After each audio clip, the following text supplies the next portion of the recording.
بسم اللہ الرحمن الرحیم۔ حضرت علی شیر خدا نے یمن میں اپنے نمائندے کو خط لکھا اور اس سے درخواست کی لوگوں کے ساتھ عدل و انصاف سے پیش آئے، اور آخر میں اس سے چاہا کہ 10 لائق ترین اور اپنے معتمد افراد کو ایک خاص کام کے لیے حضرت علی کے پاس بھیجے۔ اس نے 100 لوگوں کو منتخب کیا اور پھر ان میں 10 لوگوں کو جو سبھی سے اچھے اور افضل تھے انتخاب کیا۔ ان 10 لوگوں میں سے عبد الرحمن ابن ملجم مرادی بھی شامل تھا۔ جب یہ لوگ حضرت علی کے پاس پہنچے، ابن ملجم جو کہ شجاع فصیح و بلیغ تھا، اس کو ان لوگوں میں اپنا سخن گو بنایا تاکہ حضرت علی سے گفتگو کرے، اور مداح میں اس نے جو شعر کہے تھے وہ پڑھے۔ اس کی تمام باتوں میں ایک بات یہ تھی: ہم فخر کرتے ہیں، آپ فرمان دیں، ہم سب غلامی کریں، اور ہماری تلواریں آپ کے دشمنوں کے لیے آمادہ ہیں۔ امیر المؤمنین حضرت علی نے بعد میں اس کو اپنے پاس بلایا اور فرمایا، تمہارا نام کیا ہے؟ اس نے کہا، عبد الرحمن۔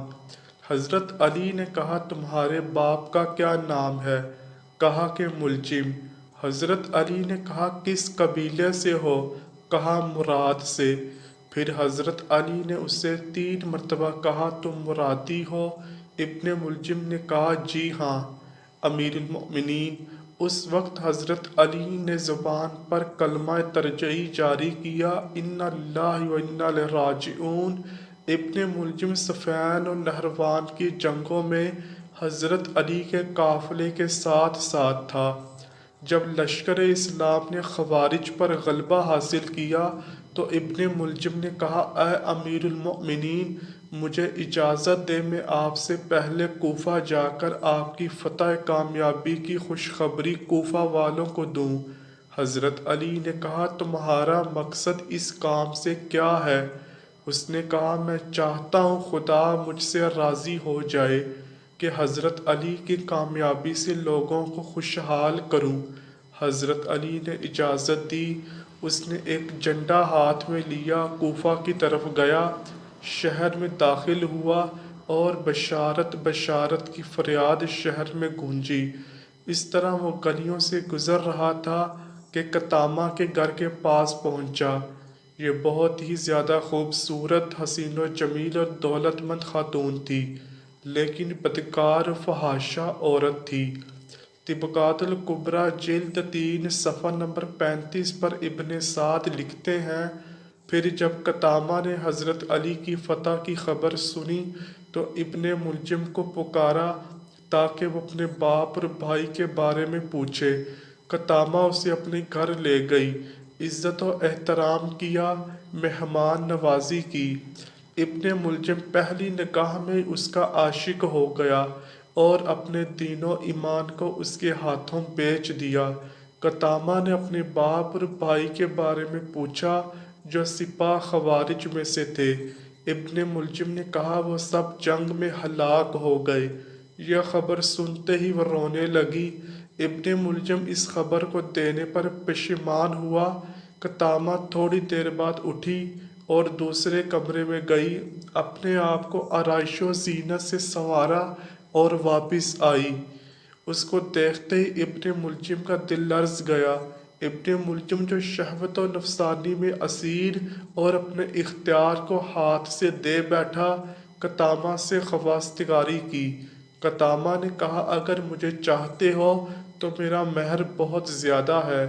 ابن ملجم نے کہا، جتنا بھی ہوگا قبول کروں گا۔ قطامہ نے کہا، زیادہ ہے؟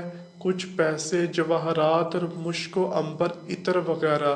ابن ملجم نے کہا، اس کے علاوہ اور کچھ؟ قطامہ نے کہا، بہت سخت۔ پھر وہ اٹھی اور کمرے سے گئی اور اپنے آپ کو دوسری شکل میں آرائش کی اور واپس آئی۔ ابن ملجم جو جنون کی حد تک پہنچ گیا تھا، کہا، اور کیا چاہتی ہو؟ قطامہ نے کہا، حضرت علی کا قتل۔ ابن ملجم ایک دم لرزا اور پریشان ہوا۔ اسے اگلے دن ابن ملجم کو اطلاع ملی کہ یمن میں اس کا باپ اور چچا مارے گئے ہیں اور اب وہ اپنے باپ اور چچا کی وراثت کا اکیلا مالک ہے۔ یہ سنتے ہی ابن ملجم یمن روانہ ہوا تاکہ بے تحاشا دولت لا کر قطامہ کے قدموں میں ڈال دے۔ وہاں پہنچ کر اس نے سب جائیداد کو فروخت کیا اور مال و دولت لے کر چل پڑا۔ راستے میں اسے ڈاکوؤں نے لوٹ لیا اور وہ سارا مال لے گئے۔ ابن ملجم جنگل میں سرگرداں تھا، لیکن تھوڑی دیر بعد ایک قافلے سے جا ملا اور ان کے ساتھ ہمسفر ہو گیا۔ قافلے میں وہ دو شخص کا دوست ہو گیا۔ ان دونوں کا تعلق خوارج سے تھا۔ ان لوگوں نے کہا، ہم نے عہد کیا ہے کہ علی، معاویہ اور عمرو و عاص کو قتل کریں گے۔ اس گروہ کا نظریہ تھا یہ تینوں لوگ مسلمانوں کے درمیان اختلاف کا سبب ہیں۔ چنانچہ عبد الرحمن نے قبول کیا کہ وہ حضرت علی کو شہید کرے گا۔ وہ کوفہ پہنچا اور سیدھا قطامہ کے گھر گیا۔ یہ فحاشہ اور خود فروش عورت اس کے لیے شراب لائی اور ابن ملجم مست ہوا اور پھر قطامہ کے پاؤں پر گرا اور اس کے وصال کی خواہش کی۔ لیکن قطامہ نے کہا، جب تک حضرت علی کو شہید نہیں کرو گے تب تک ایسا نہیں ہو سکتا۔ ابن ملجم جو جنون میں پاگل ہو گیا، اس نے کہا، ابھی جاتا ہوں اور حضرت علی کو شہید کرتا ہوں۔ قطامہ نے کہا، اس طرح نہیں، بلکہ قتل کے لیے مقدمات ضروری ہیں۔ اس نے ابن ملجم کی تلوار لی اور کچھ پیسے دے کر اسے تیز کرنے کے لیے دیا۔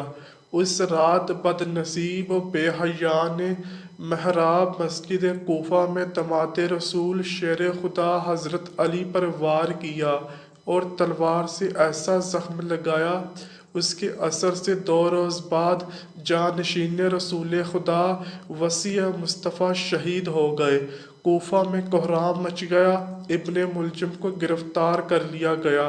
حضرت امام حسن اپنے والد محترم حضرت علی کی میت کو نجف اشراف میں دفنا کر واپس کوفہ آئے تو حضرت علی سے پیار کرنے والوں نے حضرت امام حسن کو ممبر پر بیٹھ کر خطبہ دینے کا کہا۔ حضرت امام حسن ممبر پر بیٹھ گئے۔ حضرت امام حسن اتنے زیادہ غمگین تھے کہ آپ سے بولا بھی نہیں جا رہا تھا۔ حضرت امام حسن جب تھوڑے سے پرسکون ہوئے تو آپ نے کھڑے ہو کر بڑے جوش سے خطبہ دیا۔ خطبے کے بعد آپ نے حکم دیا کہ عبد الرحمن ابن ملجم کو حاضر کیا جائے۔ جب عبد الرحمن ابن ملجم پیش ہوا، حضرت امام حسن نے اپنے والد حضرت علی کی وصیت کے مطابق عبد الرحمن ابن ملجم پر ایک خاصی ضرب لگائی۔ ابن ملجم ضرب لگنے سے جہنم میں پہنچ گیا۔ ابن بطوطہ لکھتے ہیں، کوفہ کے سفر کے دوران کوفہ کے مغرب میں ایک مکمل سفید زمین کے درمیان ایک حصہ نہایت ہی کالا ٹکڑا دیکھا، اور جب میں نے تجسس کی حالت میں سوال کیا اور اس کے بارے میں تحقیق کی تو اس علاقے کے ایک مکین نے جواب دیا، یہ حصہ حضرت علی رضی اللہ تعالیٰ عنہ کے قاتل ابن ملجم کی قبر ہے، اور اہل کوفہ کی یہ رسم چلی آ رہی ہے کہ ہر سال یہاں لکڑیاں جمع کر کے 7 دن تک ان لکڑیوں کو جلاتے ہیں، اس وجہ سے زمین کا یہ حصہ کالا ہو گیا ہے۔ ناظرین گرامی، 750 عیسوی میں بنو امیہ کی حکومت کا تخت بنو عباس نے الٹ دیا۔ بنو امیہ کا آخری حکمران مروان ثانی ایک انتہائی سست اور ڈرپوک حکمران تھا، جس نے ابو مسلم خراسانی کے ہاتھوں شکست کھائی، اور یوں بنو عباس کی حکمرانی شروع ہوئی۔ تاریخ کتابوں میں درج ہے، ابو مسلم خراسانی نے بنو عباس کے ابو جعفر المنصور اور ان کے بھائی ابو العباس کو حکمرانی سونپ دی۔